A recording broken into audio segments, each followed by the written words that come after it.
आज जो हमारे गेस्ट हैं उनके 6 मिलियन से ज्यादा सब्सक्राइबर्स हैं यूट्यूब पर, लेकिन अभी तक उन्होंने अपना फेस रिवील नहीं किया है। Please give an energetic and warm welcome to the one and only angry Prash.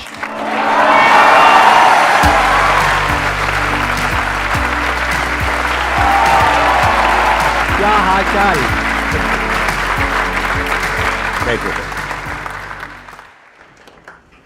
I am sure अभी बहुत ही कम ऐसे यूट्यूबर्स हैं जिनका फेस अभी तक किसी ने नहीं देखा है, राइट? यस। आप उनमें से एक हो? या आप अंदर हो? मैं यहाँ पे हूँ, यही मेरे को विश्वास नहीं हो रहा है। अभी कब से आप कर रहे हो ये यूट्यूब का? तो मैंने शुरू किया था 2016 में यूट्यूब करना, एंड 2017 में आई स्टार्टेड एंग्री प्रैश। और आपका नाम जो रियल में है that is Prashant, if I am not wrong, right? Yes. तो वहीं से ही प्रैश आया? यस। और इस हेलमेट की क्या कहानी है? ये हेलमेट मतलब ये कहाँ से मिला आपको? तो ऐसा था कि when I was about to reach 1 million subscribers, सबसे पहले तो मुझे सर आपके साथ बैठ के इतना नर्वस लग रहा है। अरे चिल चिल चिल चिल, हाथ मिलाओ हाथ मिलाओ। अरे देखो तो सही। हाँ।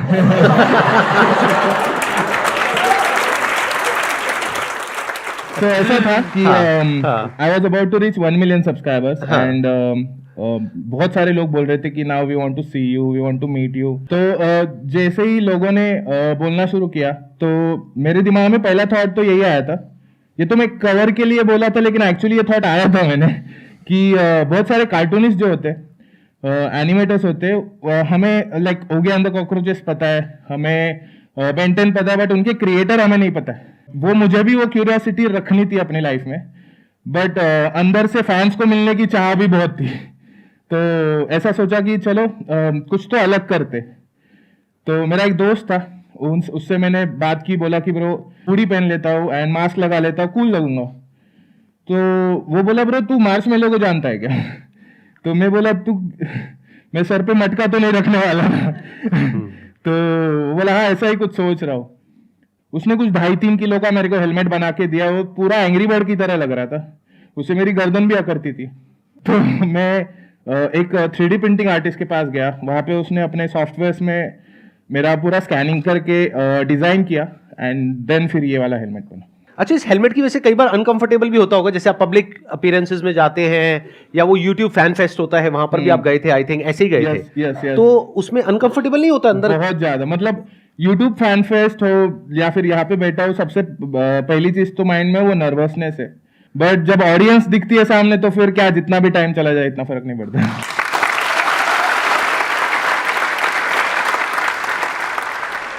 अब बताइए, आप लोगों के माइंड में कुछ क्वेश्चंस आ रहे होंगे जो आप इनसे पूछना चाहते हैं। मेरा जो मेन क्वेश्चन है वो ये है कि ना अभी सोशल मीडिया एक ऐसी चीज़ हो गई है जो लोग फेम के लिए करना चाह रहे हैं, एंड आपके पास ऑलरेडी इतना ह्यूज अमाउंट है सब्सक्राइबर का, एंड ऑडियंस भी है काफ़ी अच्छी, तो आपके मन में कभी ये नहीं आता कि यार मैं भी थोड़ा फेमस हूँ अपना फेस दिखा करके? आई फील कि फेम के लिए तुम्हें फेस दिखाने की जरूरत नहीं, अगर ऑडियंस मेरे लिए ताली बजा रही है तो वही फेम मेरे लिए काफ़ी है, आई फील। एंड ये जो मास्क है, हेलमेट है, ये कहीं ना कहीं मेरे कैरेक्टर को रिप्रेजेंट करता है, and I want to dedicate my life to these characters and I want to create more. So उस चीज का मेरे को ज्यादा फैसिनेशन है then showing my face and having fame.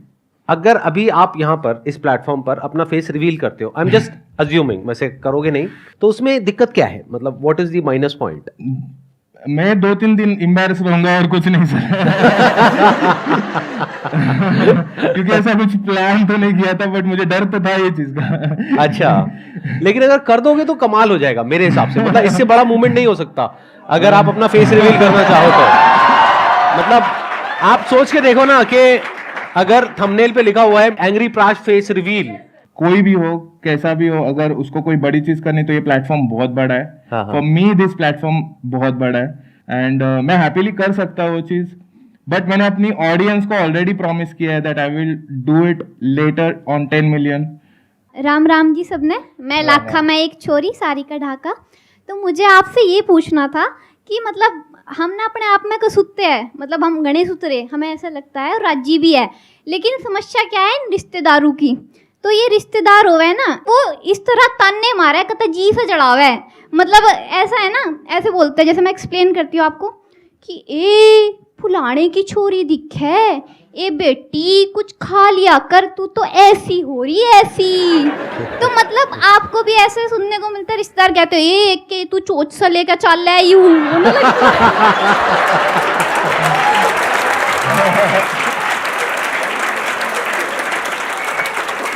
तो बताइए जी, जनता जानना चाहती है। पहले जब मैं शुरू किया था तब रिश्तेदारों का रिएक्शन वैसा ही था जैसा सब लोगों को मिलता है कि क्या कर रहा है, कुछ नहीं, काम धंधे नहीं है। मेरे डैड तो बोलते थे कि तू क्या है, गुड़िया नचाता रहता है इंटरनेट पे, तो नहीं समझता, किसी को नहीं समझता। तो बेस्ट चीज होती है उसमें इग्नोर करना एंड उनको प्रूव करके दिखाना कि भाई मैं कर सकता हूँ एंड मैंने ये कर दिया। सो आई थिंक जब पैसा आ जाता है ना तो सबका मुंह बंद हो जाता है। पैसा आ जाता है, सबका सीधी सी मुंह बात। बंद। हाँ, बस। मेरा क्वेश्चन ये है कि हर एक यूट्यूबर के पीछे ज़रूरी नहीं कि आपकी सक्सेस होता है, मतलब उसके पीछे बहुत सारा हार्डवर्क भी होता है। तो कुछ चैलेंजेस भी आए होंगे, और मैं भी एक यूट्यूबर हूँ तो मैं मतलब थोड़ा हैंडल नहीं कर पाती हूँ। तो आपने कैसे हैंडल किया अपनी जर्नी में? जब मैंने YouTube शुरू किया था उस टाइम पे बहुत सारे व्लॉगर्स भी पॉपुलर हो रहे थे, बहुत सारे कॉमेडियंस पॉपुलर हो रहे थे। उस टाइम पे मेरे को लगता है कि YouTube चैनल खोलना एंड कोई नया आइडिया के साथ काम करना थोड़ा इजी था। बट ये बहुत इंपॉर्टेंट है कि तुम जो भी कर रहे हो वो चीज़ अभी तुम लोग क्या चाहते हो, उस चीज़ में टॉप बनना है, उस चीज़ में तुम लोग को कुछ खुद का क्रिएट करना है जो बाकी किसी के पास ना हो। वो चीज करने के लिए आपको पहले समझना पड़ेगा कि आप किससे इन्फ्लुएंस हो रहे हो। अगर आप बहुत सारा इंडियन क्रिएटर्स का कंटेंट देख रहे हो एंड आपको लगता है कि मुझे भी कुछ ऐसा करना है, तो कहीं ना कहीं आपको वो जर्नी में बहुत टाइम लगेगा, बहुत ज्यादा कंपटीशन है वो जर्नी में।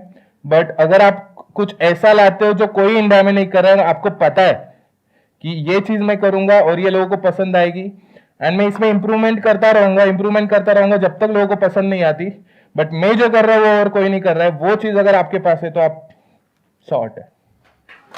It's a good point. आपको अगर इन्फ्लुएंस होना ही है तो बजाय किसी ऐसे से इन्फ्लुएंस होने के जो इंडिया में ऑलरेडी बहुत अच्छा कर रहा है, क्योंकि उससे तो ऑलरेडी लाखों लोग इन्फ्लुएंस है, और अगर वो नंबर 1 पे है तो number 2, number 3, number 4, number 10, number 100 तक आपको नजर आ जाएगा। तो उससे बेटर ये है कि कोई गैप ढूंढिए। ये देखिए कि इंटरनेशनली कौन लोग हैं, क्या क्या कर रहे हैं जो अभी इंडिया में कोई नहीं कर रहा है। पहले हम जो क्रिएटर्स थे, हम लोग मोस्टली तब कोई ज्यादा यूट्यूबर्स थे नहीं, तो हम लोग इंग्लिश कंटेंट बहुत देखते थे। तो वो एक फैक्टर है कि उस टाइम पे बहुत सारे हम creators got inspired by those creators. But अभी आप अगर कोरियन कंटेंट देखोगे, साउथ कोरियन कंटेंट देखोगे, या फिर स्पेनिश कंटेंट देखोगे, या फिर जापानीज कंटेंट देखोगे, तो वहां से भी आपको बहुत सारे क्रेजी आइडियाज आ सकते हैं जिससे आप कुछ क्रिएट कर सकते हैं। Excellent point. आप अगर कोई बिजनेस भी करना चाहते हो, जैसे आप में से कितने लोग हैं जो फ्यूचर में कभी अपना कुछ करना चाहते हैं या ऑलरेडी कर रहे हैं? इतने सारे लोग हैं। तो इस बात को बड़े ध्यान से सुनो और बड़े ध्यान से समझो। बजाय एक ऑलरेडी सैचुरेटेड मार्केट में से आइडियाज निकालने की बजाय इट्स ऑलवेज बेटर कि आप एक ऐसी जगह पर जाकर के ढूंढे आइडियाज को, अगर आइडियाज ढूंढने ही है जो मार्केट यहां की मार्केट से बिल्कुल अलग है। तो वहां पे आपको बहुत कुछ अजीबो गरीब सा नजर आएगा। अब उसमें से कुछ आप कर सकते हो, कुछ नहीं कर सकते हो, based upon your resources and your background. कुछ है जो एकदम से क्लिक करेगा, आप कहोगे अरे ये तो मैं भी कर सकता हूं, ये तो मेरी भी स्ट्रेंथ है। तो वहां से इंस्पिरेशन आएगी, फिर आपको कॉन्फिडेंस भी आएगा, क्योंकि अभी इंडिया में ऐसा कोई नहीं कर रहा है या नहीं कर रही है, तो मैं ये कर सकता हूं। और फिर आप जो करोगे वहां पे सक्सेसफुल होने की पॉसिबिलिटी बहुत ज्यादा है। बट अभी जो आप कर रहे हो, जिस तरीके से कर रहे हो, यानी जो सक्सेसफुल है बस उसको देख करके वैसे ही कुछ बनने की कोशिश कर रहे हो, वहां पे फेल होने की पॉसिबिलिटी बहुत ज्यादा है, क्योंकि ऑलरेडी कंपटीशन बहुत ज्यादा है। तो कोशिश किया करो हमेशा गैप ढूंढने की। और ये सिर्फ बिजनेस में, यूट्यूब में ही रेलेवेंट नहीं है, इवन जॉब में भी रेलेवेंट है। जॉब में भी कोशिश करो कि कुछ ऐसा करो, इस तरीके की पढ़ाई करो, इस तरह की स्किल्स एक्वायर करो, इस तरह से आगे बढ़ो जो अभी ज्यादातर लोग ना कर रहे हो। अगर सभी वही कर रहे हैं और उसमें बहुत ज्यादा कंपटीशन है, तो you will be one of them, you will be 1 in a million। बनना ही है तो एक ऐसा बनना है जिसके पीछे लाखों लोग चले, या जिसको देख करके लाखों लोग कुछ करें, तब मजा आएगा खेल में, तब आप कुछ बड़ा कर पाओगे। हाँ प्लीज बताइए। सर मेरा यहाँ पे रोहिणी में पॉपिनो रेस्टोरेंट है और पॉपिनो पार्टी हॉल है। तो मेरा ये एम है कि मैं पॉपिनो को एक चेन रेस्टोरेंट बनाना चाहती हूँ। तो सर मेरा क्वेश्चन आप लोगों से ये है कि अब लाइफ में आपका क्या एम है? वैसे तो सर आप लोग ऑलरेडी इतने सक्सेसफुल हैं, आप लोगों ने इतना कुछ अचीव किया है, लेकिन फिर भी लाइफ के इस पॉइंट पे आके क्या ये लगता है क्या कि कुछ और भी है जो मैं अचीव करूं? आप दोनों से है क्वेश्चन। ये हमेशा रहना चाहिए कि और भी कुछ अचीव करना है, क्योंकि जिस दिन आपके अंदर से आ गया ना कि बस अब करने के लिए कुछ नहीं है, उस दिन आप समझ जाओ कि आपका जो डीके है वो शुरू हो गया। जैसे नेचर में अगर आप देखोगे, कुछ भी जो भी है लाइफ में, जो भी जिंदा है वो सब ग्रो कर रहा है, चाहे पेड़ पौधे हो, चाहे इंसान हो, चाहे कोई भी हो, सब ग्रो कर रहे हैं। तो you must always keep growing. Growth is not a choice, it's a necessity. क्योंकि अगर अंदर से जिस दिन आपको ये लग गया ना कि अब मैं एज अ पर्सन ग्रो नहीं कर रही हूं, एज एन एंटरप्रेन्योर ग्रो नहीं कर रही हूं, एज अ ये ग्रो नहीं कर रही हूं, एज अ वो ग्रो नहीं कर रही हूं, तो फिर जीने में मजा आना बंद हो जाएगा। तो as far as I am concerned, मैं ये जो काम कर रहा हूं, दैट इज ये जो अभी सेशंस कर रहा हूं, इसमें भी ग्रो कर रहा हूं। आप देखो 1 साल पहले मैं क्या कर रहा था, अभी क्या कर रहा हूं, हो सकता है 1 साल बाद कुछ बिल्कुल ही अलग कर रहा हूंगा। That is one. दूसरा, as far as entrepreneurship is concerned, business is concerned, वहां पर भी मैं बहुत तेजी से ग्रो कर रहा हूं, यानी बहुत कुछ कर रहा हूं अलग अलग तरीकों से। उसके अलावा यहाँ पे तो जो ग्रोथ है वो तो आपको दिख ही रही है। बाकी अगर सब्सक्राइबर्स देख रहे हैं तो आई थिंक वो भी ठीक ठाक ग्रो कर ही रहे हैं। तारीफ करनी चाहिए, मेरे को तो लगता है। ठीक है जी, यू गॉट द आंसर। हाँ, अब आप भी कुछ ऐड करना चाहेंगे प्लीज। नहीं सर, परफेक्ट सर था जो भी आपका सर क्या ने एम है पर आपके यूट्यूब चैनल को, आपको मतलब आगे क्या विजन है आपका? यूट्यूब चैनल तो मुझे ग्रो करना ही है, वो मेन लक्ष्य है मेरा कि इसी में मुझे जो भी मैं कर रहा हूँ इसको मैं और कितना यूनिवर्स की तरह स्प्रेड कर सकूँ, जिसमें मैं अलग अलग कैरेक्टर्स को अलग अलग अपनी जर्नी पे भेज सकूँ एंड फिर उनको वापस मिला सकूँ। ये कुछ तो एक विजन में सोच रहा हूँ। वही मुझे कहीं ना कहीं मेरे स्टूडियो प्रोजेक्ट्स या एंग्री लैंड का जो प्रोजेक्ट है उसमें नॉलेज लेने के लिए मजबूर करती है, and that's what makes me keep growing. आप जब कोई वीडियो अपलोड करते हो तो आप कैसे करते हो, इन द सेंस कि मतलब क्या आप पहले देखते हो कि क्या ट्रेंडिंग टॉपिक्स चल रहे हैं? जैसे कि फॉर एग्जांपल कोई पर्टिकुलर टॉपिक है जो इस वक्त बहुत ज्यादा ट्रेंड में है जी, तो आप उसके ऊपर वीडियो बनाते हो, या फिर अपने अंदर से जो आ रहा है वो कुछ भी करते हो? मतलब कैसे आप देखते हो? सो मोस्टली मेरी प्रायोरिटी रहती है कि जो मुझे करना है मैं उस पर टाइम ज़्यादा स्पेंड करता हूँ, एंड उसको फिगर आउट करने की, राइट करने की, ट्रैश करने का मेरा एक प्रोसीजर रहता है। जो मेरी टीम है वो कहीं ना कहीं ट्रेंडिंग सब्जेक्ट्स एंड वो सब चीज़ों में ज़्यादा इन्वॉल्व है। मैं ज़्यादा सोशल मीडिया पे टाइम स्पेंड नहीं करता। तो जो मेरा अभी रिसेंटली मैंने एक राइटर भी हायर किया है जो मुझे शॉर्ट्स के लिए कॉमेडी वीडियोस बना के, तो he is into the reels and shorts, तो वो उसको बहुत ट्रेंड का पता है। तो वो कभी कभी मेरे पास आता है कि ये ट्रेंड है लेकिन हम लोग इसको एक कुछ तो ट्विस्ट करके ऐसा कुछ तो बना सकते हैं, एंड देन आई डू। क्योंकि अभी ये ग्रोथ वाला पॉइंट चल रहा था ना, तो वहीं से मेरे माइंड में कुछ आइडियाज आ रहे थे कि अगर मैं आपकी जगह होऊंगा तो मैं क्या करूंगा, मतलब क्या क्या किया जा सकता है। जैसे आज की डेट में यूट्यूब पे क्या होता है कि ट्रेंड बड़ी तेजी से चेंज होते हैं, या किसी भी बिजनेस में ट्रेंड बहुत तेजी से चेंज होता है। जरूरी नहीं है आज से 2-3 साल पहले जिस तरह का कंटेंट लोग कंज्यूम कर रहे थे यूट्यूब पे, आज भी वही कर रहे हैं, पूरी तरह से बदल चुका है। तो अगर मैं आपकी जगह होता तो मैं क्या करता, कुछ ऐसा कंटेंट बनाता जो इंफोटेनमेंट से रिलेटेड होता, यानी कोई ऐसी इंफॉर्मेशन जो बहुत ही हॉट है आज के टाइम में, जिसके बारे में बहुत लोग बात कर रहे हैं, उसको शॉर्ट में फटाफट से अपने इसी हेलमेट के साथ में, इसी फेस के साथ में आ करके कुछ भी बोल के चला जाता, इन द सेंस के थोड़ा फनी वे में इंफॉर्मेशन भी दे दी और फनी वे में बोल भी दिया। तो मतलब एक आपका टेक आ गया जिसके लिए लोग वेट करेंगे।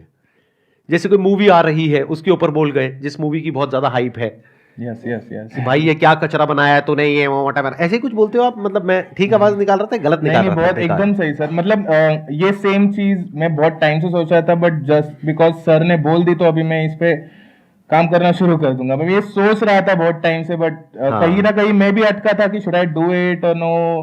प्लस आपका अपना एक ब्रांड बन सकता है, यूनिक एक ब्रांड बन सकता है, आइडेंटिटी बन सकती है। प्रैश का क्या टेक है इस न्यूज के ऊपर, इस मूवी के ऊपर, इसके ऊपर, उसके ऊपर, तो लोग आएंगे आपका वो देखने के लिए। तो आई एम जस्ट थिंकिंग, मतलब that's a great idea. Thank you so much यहाँ पर आने के लिए, मुझे बहुत मजा आया आपसे मिल करके।